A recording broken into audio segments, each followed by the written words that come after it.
make a blueprint for their spiritual journey, and that's not how it works. I have been wanting to get this off my chest in forever. And go watch the entire video. She makes a beautiful point, okay, a detailed point about how people who are beginning a spiritual journey, that they tend to be a little on the needy side. Now, there's nothing wrong with that. That's how we all were at some point, okay? But what she is talking about are the people who just refuse to do their own research on their own spiritual journey and to personalize their path. And they want us, either root doctors, psychics, spiritualists, divinationists, right, to give them every single answer, where the answer for them, could be completely different from the answer for somebody else. And they then soon compare themselves to other people. They'll then start to compare you to other spiritualists. In fact, when I started my spiritual business, at least on social media, because I've been around since 2012, when I started my business on social media and made it official and everything, I was actually kicked out of a spiritual group because I made this point.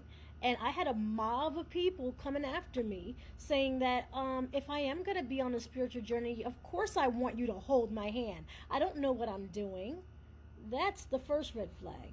Okay, don't get yourself involved in something where you don't know what you're doing to the point where you need like a buoy in the ocean at all times. You should take it one step at a time. Okay, not taking it one step at a time and you're just jumping into a situation that you don't know how to swim out of. That's destructive. That's basically immature.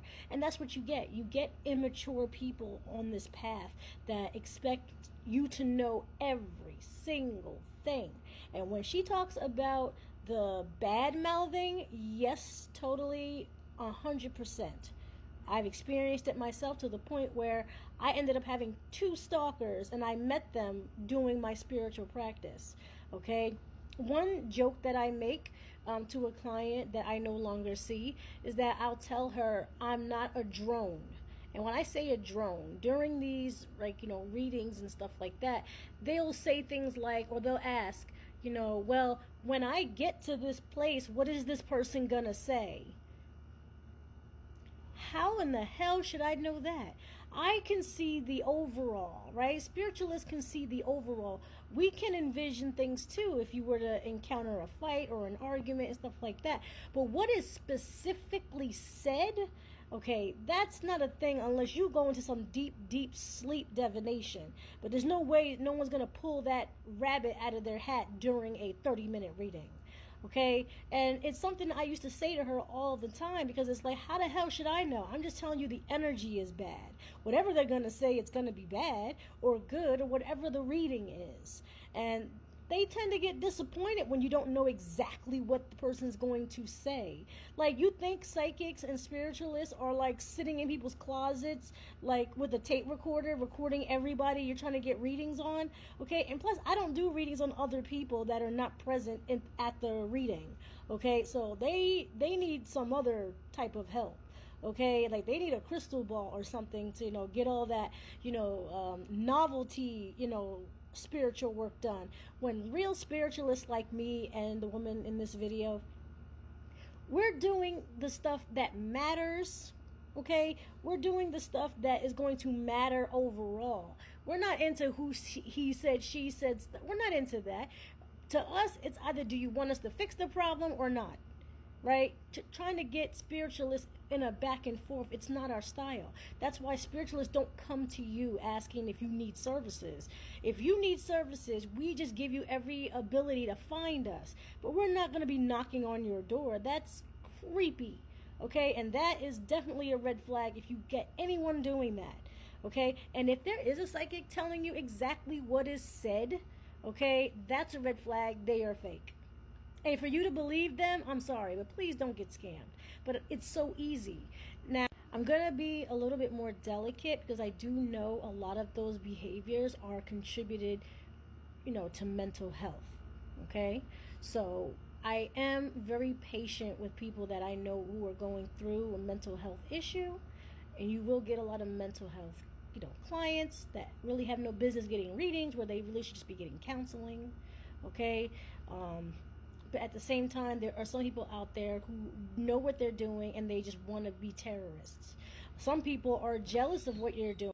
They go as far as to copying you, right? Then they badmouth you, right? Some woman on here claimed to know how I made my stuff. She's like, oh, she makes it with her food stamps and blah, blah, blah, blah, blah.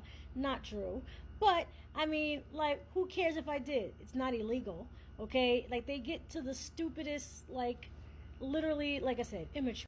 But basically, overall, okay, the point really is that we are here to help you. It's impossible for any spiritualist, no matter how advanced they are, to solve every single problem in your life. And it's actually a problem if you're seeking a spiritualist to solve every single problem in your life. That's a huge red flag for you. Okay, don't ask a psychic, what are you going to eat for dinner? That's a choice decision that you can make, that we can't predict. That's a choice that still, you still have power over that choice, right? Don't ask us about, like, oh, what is she going to be wearing? You think I have a crystal ball looking at her this very second? A person I've never met to look at someone else I've never met? Be for real, guys. Okay, please understand that real practitioners only care about what matters, and we cater to people who care about what matters rather than all of this other stuff. Those psychics and spirit workers you see online or you see in TV, that's not real. That's not real. Real spiritualists are literally in the background doing things. Okay, we're not even hardly caught up on what's happening with celebrities or whatever. Like, we know what, like recent events are, right? But that's why we don't go deep into those things, because we know how to keep our energy clean, or keep our energy preserved for us, not for anyone else and not their problems. We sign up to help people with their problems if they are willing to help themselves. If you are not willing to help yourself, you still need more time. Okay? Because this spiritual journey has to do with you, not me. I'm just someone you are going to meet on your spiritual journey. There's no guarantee that you'll even remember me later on in your life or ever see me again. Okay?